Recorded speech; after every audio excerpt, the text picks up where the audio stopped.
In order to complete work for your clients, you often gain access to a lot of sensitive data.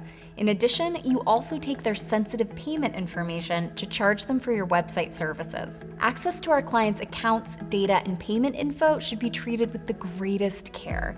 As you progress through this lesson, document your best practices when handling client access and business transactions. We begin with the most controversial ethical concern: domain name ownership.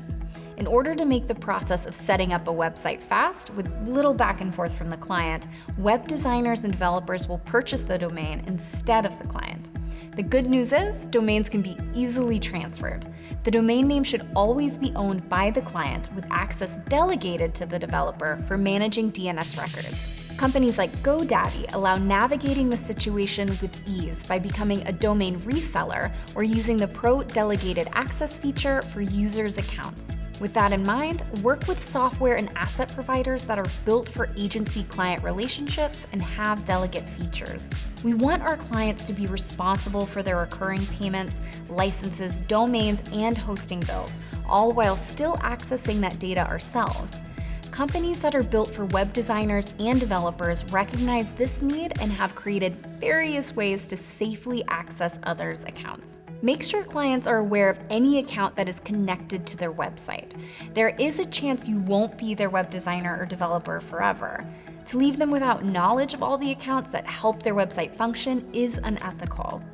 Also, make sure to set up accounts with their email address. That way, they are notified of renewals even if you stop working with them. Most clients find it easier to pay by credit card and to keep a card on file for overages and one-time charges. For overage billing, make sure to only charge clients after you have notified them that you will do so. This is a good ethical practice and will also prevent chargebacks. In that same discussion around keeping clients' credit cards on file, make sure access to your credit card merchant is secure and only accessible for those that need it at the right permission level. Another ethical concern is over-promising to win the job and then under-delivering. If you did not fulfill your obligation and scope of work that you stated in the contract, consider amending the final payment. Everyone makes mistakes, and if you bite off more than you could chew, the client will understand, as long as you work to make amends. You may lose money in the beginning as you learn these hard lessons, but always do right by the client. Lastly, there are ways that you store your client's information, everything from a spreadsheet to a complex customer relationship management tool, or CRM.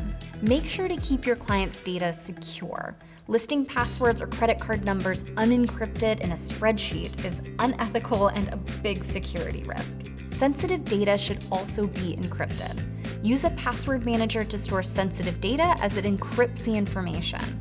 Then just make a reference in your CRM what file to look up in the password manager. This may mean that you or your staff may have to go through a couple of hoops to arrive at what they need, but you are doing what is ethical and right by your client. In your course worksheet, write down your standard practices for handling your client's information, as well as business transaction protocols. In fact, showing your clients you have these protocols will increase trust and give them peace of mind that you are doing what you can to handle their information and business transactions with care.